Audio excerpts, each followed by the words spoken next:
Pour moi, c'est pas un procès. C'est simplement vouloir nuire à un leader politique, à un potentiel président de la République. Pour moi, c'est ça. Je ne vois pas l'utilité de faire un procès. Il y a depuis longtemps qu'on aurait dû arrêter cette mascarade. On devait l'arrêter dès le début à l'enquête préliminaire.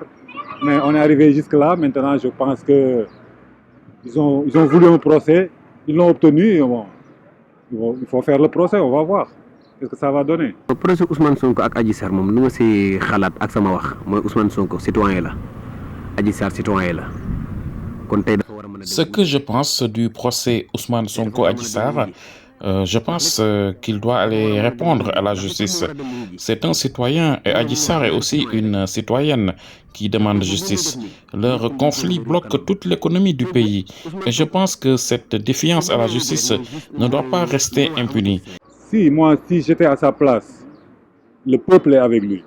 Il n'a qu'à répondre.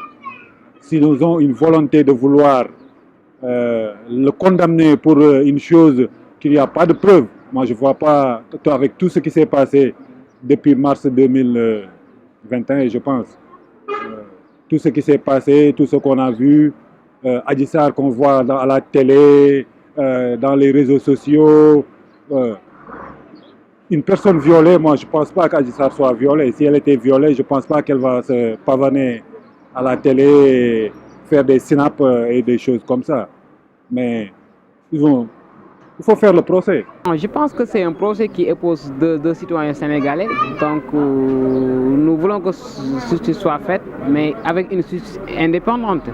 Donc là, parce que c'est ce qui amène la tension, ce qui amène la tension dans ce pays-là, c'est le déséquilibre qu'on note entre le procès qui oppose deux citoyens sénégalais.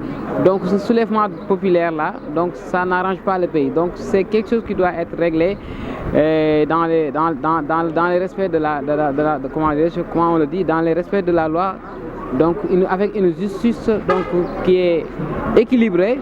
Donc, ce qui va amener donc, à un procès équilibré. Mais quand on voit certains droits des citoyens bafoués, donc là, on risque de détourner dans une situation qu'on ne souhaite pas. Donc, on doit passer à notre future génération, donc à nos aînés et nos frères et sœurs donc, qui vivent dans des situations très difficiles actuellement dans ce pays. Là, bon, c'est ça que je pense à ce procès-là.